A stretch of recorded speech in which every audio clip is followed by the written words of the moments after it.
pessoal. Hoje eu vou falar um pouquinho de um tema que é muito importante nos métodos ágeis, apesar de que muitas das vezes a gente não consegue efetivamente estar executando, que é a importância do cliente presente. Mas eu vou estar mostrando alguns aspectos aqui do quão é importante a gente conseguir estar alinhando a presença, né, a expectativa do cliente e em conjunto com a equipe. Bom, a gente tem que meio que quebrar essa mítica de que a função do cliente é apenas solicitar as coisas e a do time, né, nós como equipe de desenvolvimento, tá do outro lado só recebendo essa solicitação de desenvolver. Isso aqui, esse padrão, ele acaba ocorrendo muito, né, na prática, só que a gente tem que tentar quebrar um pouco desse paradigma. E tentar trazer o máximo possível o cliente para próximo da gente, próximo da equipe. E o porquê disso? Pode passar.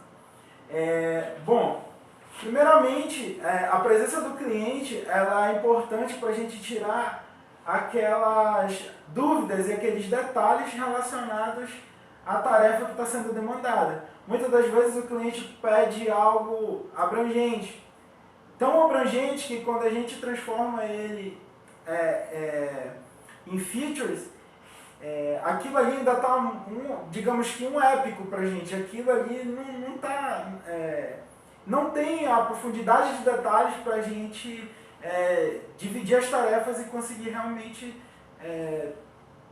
iniciar um desenvolvimento. Então, muitas das vezes a gente precisa desse entendimento com o cliente para a gente conseguir refinar melhor aquelas solicitações, para a gente transformar as features em boas user stories, para a gente conseguir estar puxando ela para o nosso backlog e iniciar de fato o desenvolvimento.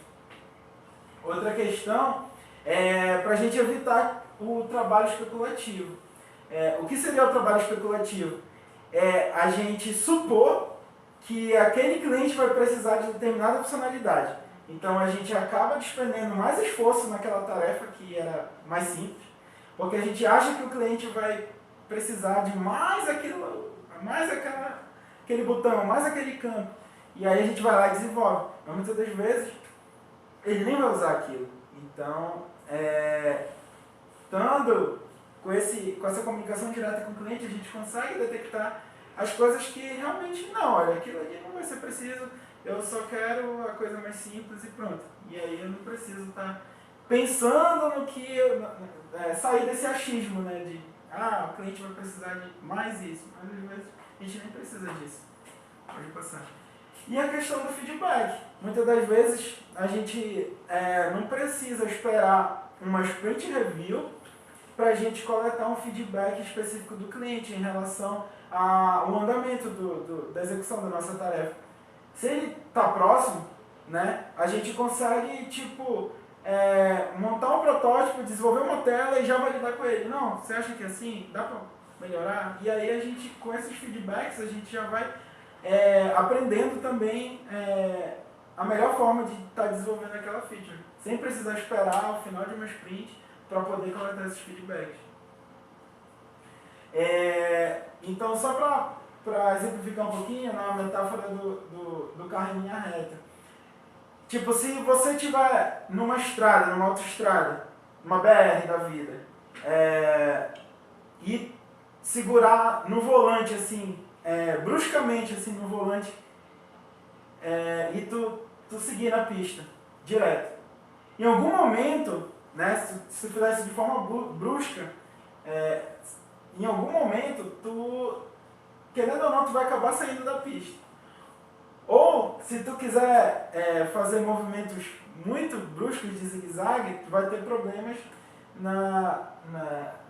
em seguir, né, em ter uma viagem tranquila. Qual é o ideal nesse caso? Né? Porque a pista, por mais que ela esteja reta, aqui a gente sabe que na prática tem certas irregularidades que a gente precisa dobrar um pouquinho para a direita, dobrar um pouquinho para a esquerda, fazer alguns ajustes. Então, a gente fazendo adaptações simples, adaptações leves, no caso da metáfora com o volante, para a gente alinhar, né, o nosso direcionamento das nossas metas, a gente consegue chegar no destino, a gente consegue completar o nosso objetivo chegando à nossa meta de uma maneira mais sadia do que a gente pegar o processo e seguir ele firmemente. Em algum momento pode ser que a gente saia da pista, né, devido às irregularidades, alguns percalços que vêm ocorrer na frente, ou se a gente ficar mudando muito as coisas, né, fazendo essas curvas bruscas, a gente pode ter um acidente aí nessa pista. Outra metáfora também é a do táxi. Imagina que um parente seu vai viajar e você... Aí ele liga para você que esqueceu uma mala. E aí tá para sair o voo dele, você chama o Uber para entregar essa mala para ele. E aí demora um certo tempo, você recebe a ligação do seu parente muito chateado porque o Uber não conseguiu chegar a tempo para entregar a mala. E aí o que você... A sua primeira atitude vai ser negativar o cara, vai ser reclamar com o taxista, né? Você vai ficar bem chateado. Naturalmente, é a primeira coisa que vai vir. Porém, se você for executar a mesma coisa, de levar essa mala para o seu parente lá no aeroporto, só que você for dentro do Uber, e aí você vê que o Uber pegou a melhor rota, só que teve um bloqueio. Ou então ele tentou pegar aqui a perimetral e aí estava alagado. Então assim, você vai ficar chateado. Porém, você vai entender que o rapaz, o motorista do Uber, ele tentou entregar, ele tentou cumprir o que estava de acordo. Só que ocorreram N coisas, né, que não estava no cronograma, não estava esperado. E aí ele não conseguiu cumprir aquela meta. Então, pegando um pouco dessa metáfora, percalços que ocorrerem quando o cliente não está presente, ele fica muito mais chateado, porque para ele solicitou. Para ele está tudo ok, ele solicitou e tu vai conseguir entregar aquela demanda no prometido lá, no acordado. Agora, se ele estiver presente e ele vê que a demanda que ele solicitou, mas a gente teve N outros outs, N outras solicitações, outras demandas que acabaram sendo mais prioritárias para os objetivos, no nosso caso, da Pró-Reitoria, no caso, objetivos da organização, ele pode ficar chateado, porque aquela solicitação dele não ficou pronta no prazo. Mas ele tende a entender por que não ficou pronto. Ao invés de só dar a resposta de que a gente não conseguiu entregar aquilo. E aí vem a questão da base da confiança. A confiança, tanto quando dá tudo certo, que a gente começa a ter uma relação melhor, né? Ele consegue confiar mais na equipe. E também, se caso aconteça algum percalço, e ele estiver presencialmente participando, ele vai entender, então isso também gera uma relação de confiança com o cliente.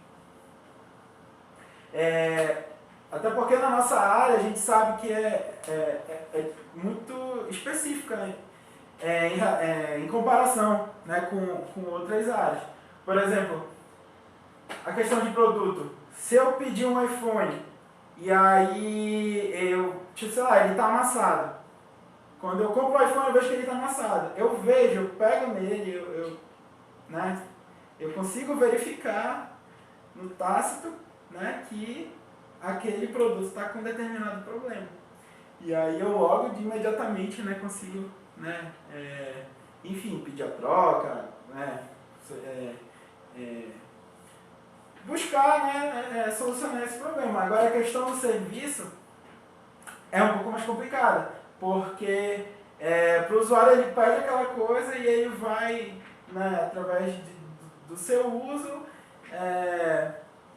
verificar se está ok, se tem um bug e tudo mais. Só que às vezes, muitas das vezes para ele, a solicitação de um serviço, como não é algo, né, visível, assim, como no caso de um celular, ele vê um problema, ele vê uma amassada, para ele às vezes é mais difícil entender que aquela solicitação dele não é tão simples quanto para ele pode parecer simples, mas para a gente sabe que não é bem assim. A gente precisa dessa relação de confiança para mostrar para ele que não, olha, essa solicitação não é bem assim, e aí a gente ir mostrando que às vezes determinada coisa pode nem ser tão prioritária, e aí essa relação de confiança é importante. Bom, e aí vem aquela pergunta que ocorre, né, na grande maioria dos casos, que é o cliente ele não tem tempo para estar presente com a equipe. E aí, como fazer? Bom, o ideal mesmo é que a gente tenha o cliente presente. Quanto mais presente ele tiver, quanto mais a gente conseguir isso, melhor. Aí algumas estratégias, né, tipo, do Extreme Program, inclusive, ele fala da sala de guerra. A sala de guerra é uma sala de reunião, é um espaço em que o cliente ele está presente no processo para sanar eventuais dúvidas, esclarecimentos e trocar ideias, né, de feedbacks com a equipe. Então, o ideal é que isso possa ocorrer diretamente, por exemplo, o cliente junto com a equipe de desenvolvimento. Só que muitas das vezes isso não ocorre. Então, por exemplo, ter pelo menos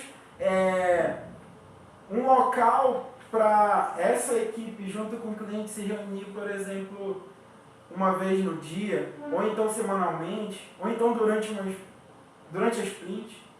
Mas o importante é manter o cliente presente. Quanto mais a gente conseguir isso, mais a gente vai estar alinhado com as boas práticas, né, dos métodos ágeis e a gente tende a conseguir mais benefícios que já foram citados aqui em relação a essa prática. Então, a gente sabe que é algo complicado, pode passar, que envolve questões culturais, mas quando o cliente não está presente, aqui é um estudo da Standard Group que mostra que a não presença do cliente, né, ele pode ocasionar em muitos projetos deficitários, né, projetos que fracassaram, né. Então, para aumentar a taxa de sucesso dos projetos, uma das sugestões que são prezadas pelos métodos ágeis é a questão do cliente cada vez mais presente. E a gente sabe que isso é algo cultural, então sugere-se que seja trabalhado com a autogestão, que seja trabalhado com o Product Owner, né, com a equipe, para que a gente consiga ir quebrando esses paradigmas, essa questão cultural. A gente sabe que não é tão simples assim ter esse cliente presente e ter ele disponível para sanar essas dúvidas a qualquer momento. Mas a gente tem que mostrar para ele o quão importante é para o processo, para a saúde do processo, a presença do cliente, né?